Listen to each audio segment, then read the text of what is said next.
Welcome to Consistency Breeds Growth Radio. I am your host, Justin Romer.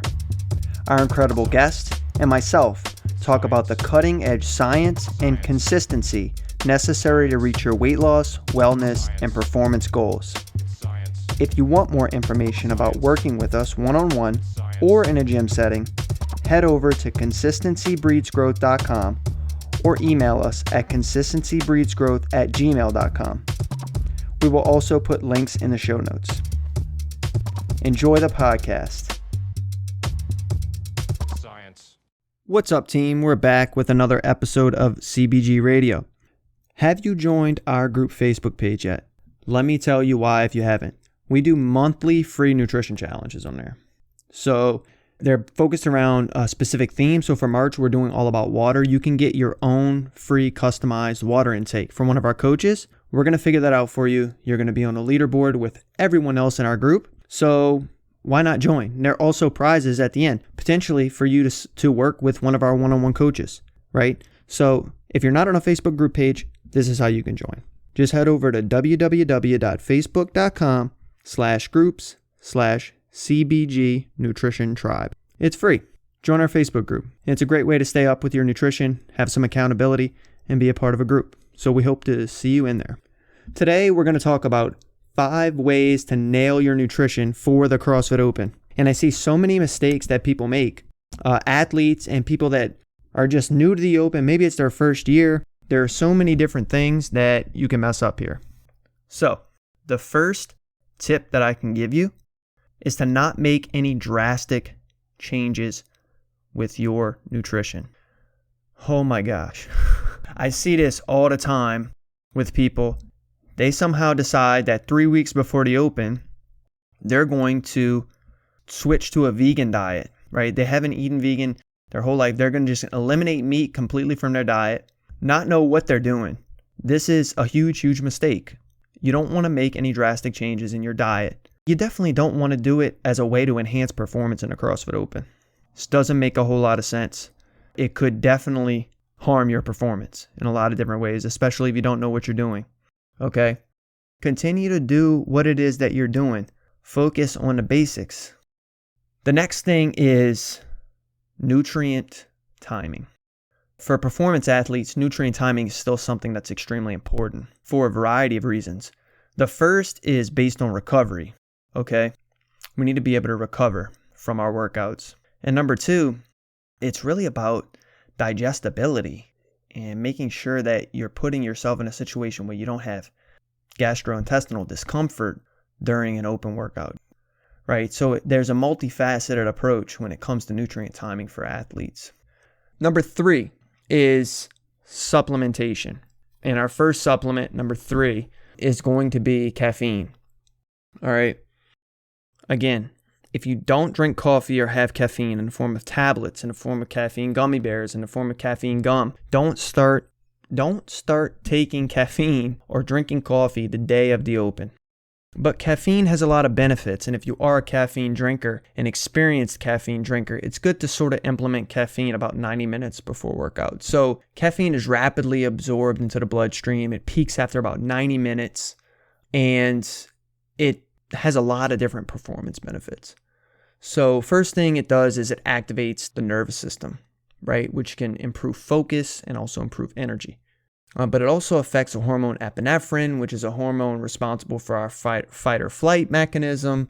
Caffeine may also impact the motor cortex, which is a part of the brain that signals muscle activation. So it can become critical there.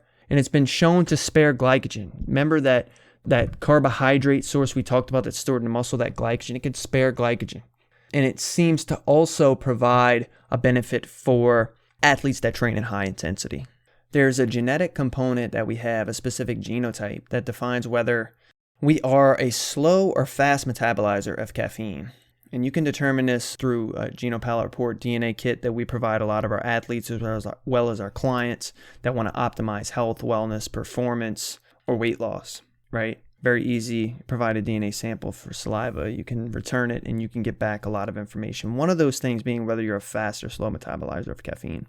People that are fast metabolizers of caffeine will tend to get all these benefits. They get the focus, they get the energy, they get the endurance benefits, they get all these things. The slow metabolizers of caffeine could potentially experience the opposite effects of this, or at least negligible effects in terms of endurance, performance, focus, and energy. They feel more jittery when they have caffeine. They feel all over the place. They don't feel like they can target and specify on the task. They may also have trouble sleeping because of the caffeine, because they're such a slow metabolizer.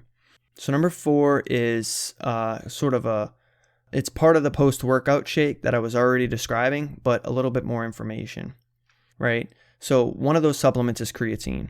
So I was on a chat the other day with someone and talk about, is creatine safe?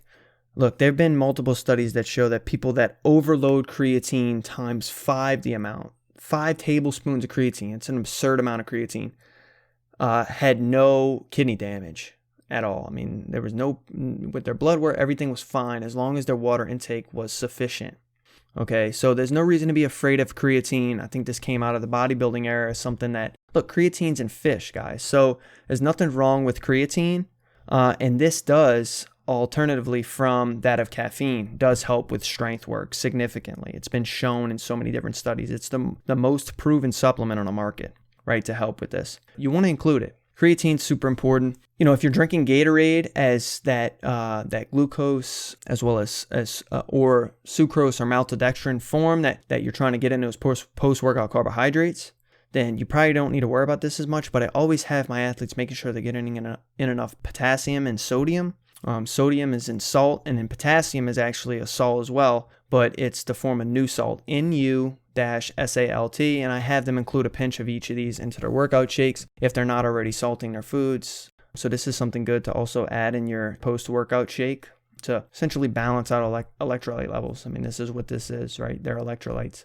And then I'll also have some athletes take in a minimal amount of carbohydrates, 30 to 40 grams of carbohydrates in the form of a liquid pouch or honey pre-workout. Tip number 5, it's our last one in terms of how to nail down your nutrition for the CrossFit Open, is stop eating at a caloric deficit. Just quit. Don't do it. Eating at a caloric deficit, right? Less calories than your body burns, which means you'll be losing weight. That's how you know you're at a caloric deficit. Is only going to set you up for burnout during a CrossFit Open, right? Which is one of the main reasons I see top level athletes not make it to where they want, is because they overreach for too long. They set themselves up for burnout and they get injured. Okay? This is super important. Don't be at a caloric deficit. Be at your maintenance level calories. Maintain your body weight. Give your body the fuel it needs to perform optimally. This is extremely important. I say tip 1 and 5 are definitely the most important. Don't do anything you haven't been doing, especially in the day of CrossFit Open, and don't make drastic changes to your food composition leading up to the Open. And number 5, don't eat at a caloric deficit. Don't try to lose weight during the middle of the Open. Right? If you're just doing the Open for fun, your primary goal is for weight loss, then yeah, absolutely. Right? Do what you have to do, right? Continue at a caloric deficit, lose your weight, awesome. Those goals are awesome. But if your goal is performance and competing and being optimal in a sport and getting the best Open score, getting the quarterfinals or semifinals or the CrossFit Games, you can't eat at a caloric deficit. It's too late for that. You missed the opportunity for that. You can't do that now. All right. In terms of macronutrients, look, I'll give some general guidelines for you guys. So I would say just try to target around 1 gram per pound of body weight for protein, right? For carbs, this is going to vary for a lot of people. I would say try to target about double your body weight. If you're serious, if you're a performance athlete and you're training once per day, 5-6 days a week. And in fat, I would try to target somewhere around a half of your body weight in grams. So if you weigh 200 pounds, try to focus on get about 100 grams of fat, right? This is for fueling for performance. This is not for weight loss, not for anything else. These are just general guidelines. Don't at me on this stuff, guys. Look, I've been a nutrition coach for a long time. I don't need anybody adding me. Look, I'm just giving people, my audience here, some general guidelines. You've obviously experimented with yourself or with the coach you're working with a little bit more extensively for you to be on those carbs. If you know that your maintenance level that you need to perform, yeah, this podcast you're listening to is going to be the jam-packed episode, 10-minute fireball, and then Thursday is going to be the fuller episode that you guys can get all the content with. So look, hope you guys enjoy. This is Justin signing out. Peace.